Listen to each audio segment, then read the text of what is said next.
Today I'm going to show you how to make this cute turkey-shaped cheese ball for Thanksgiving. Now these are the ingredients I use for this cheese ball. If you have a favorite recipe, feel free to use it here. But mine basically involves 1 brick of cream cheese that's been softened, and then I whip it.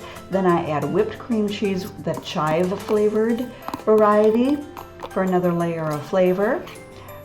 Stir that together. I like to use a hand mixer. It gets it really smooth and ready to go. And then I also add 1 envelope of zesty Italian seasoning dressing mix. Kind of give that a little bit of a stir with a spatula first, and then mix that in really, really well. The final ingredient then is going to be shredded cheese. I use 2 cups of 6 cheese Italian blend. And I'm going to tell you right now, when you first add this, you're going to think, oh my goodness, this is impossible. There's just no way this is all going to mix in. But have faith and a little bit of patience. Just keep stirring, folding it in. This is too thick to use your hand mixer, so I do use a spatula for this. And just keep at it, and it will eventually form a good mixture. Once that is the case, and you can tell it's all pretty much smooth and ready to go, I form it into kind of a rough ball in my bowl, and then cover it and refrigerate it for an hour to firm up. During that time, I'm going to chop some nuts.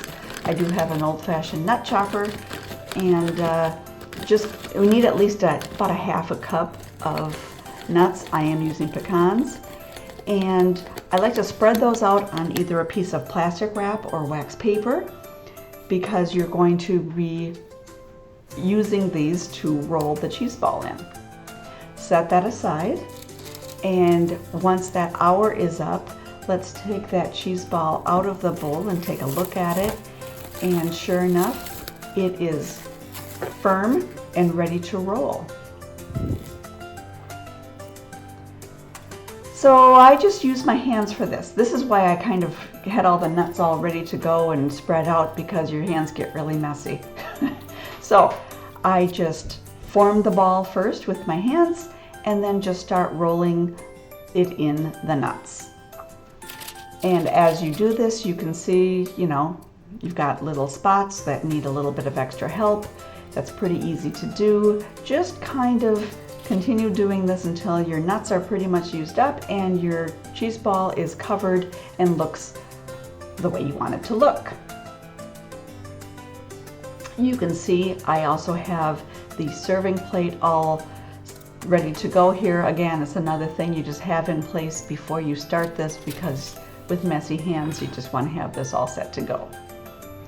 Then of course you're going to wash your hands before you proceed, and the primary ingredient I use for decorating are pretzel rods.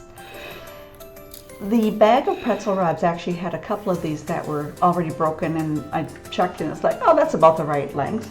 So then what I like to do is take a serrated knife and just kind of notch a little bit into the rods to make about 7 or 8 of them about the equal length. And then you can see, once you have that little notch, these break really cleanly. Just a nice little bit of pressure and they snap right at that spot. So it's just a great way to easily get equal length pretzel rods.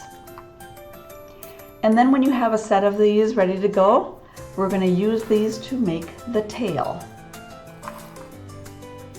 Now the way I build the tail is I like to start in the middle first. That's just kind of how my brain works, I think. And then I just build out from there.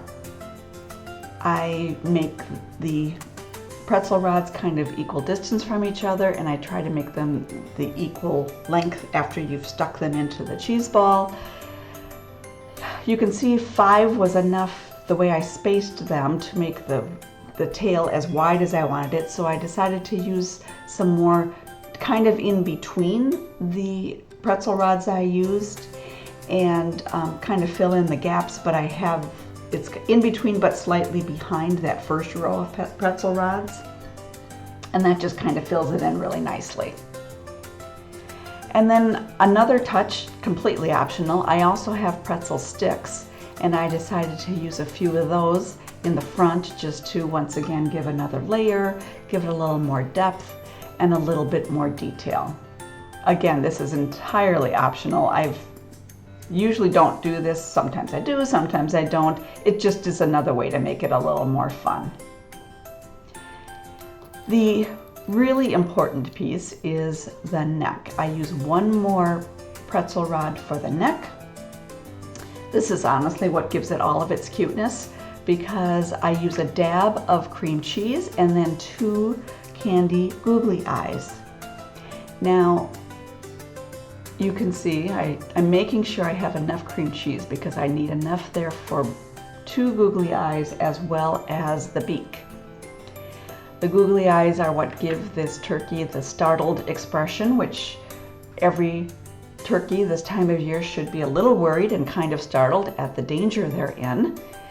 And then I take a little piece of bell pepper to make a beak. Now I took one look at this and thought, okay, that's hilariously funny and super long, but maybe doesn't look quite like a turkey.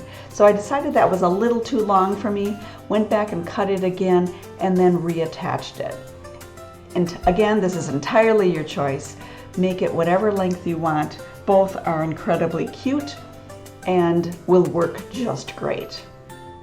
Then I just firmly put that pretzel rod into the front part of the ball, and you can see this is a completely adorable turkey, just ready to go. I like to spread crackers all the way around just to kind of set it off. You can use any kind of cracker that you'd like. A variety of crackers is nice. I'm using all Ritz just for the symmetry, but you get the idea. It's an adorable, adorable cheese ball, and I guarantee that this will be the hit of your Thanksgiving spread. I hope you give this a try because I know that you and your guests will love it. Enjoy.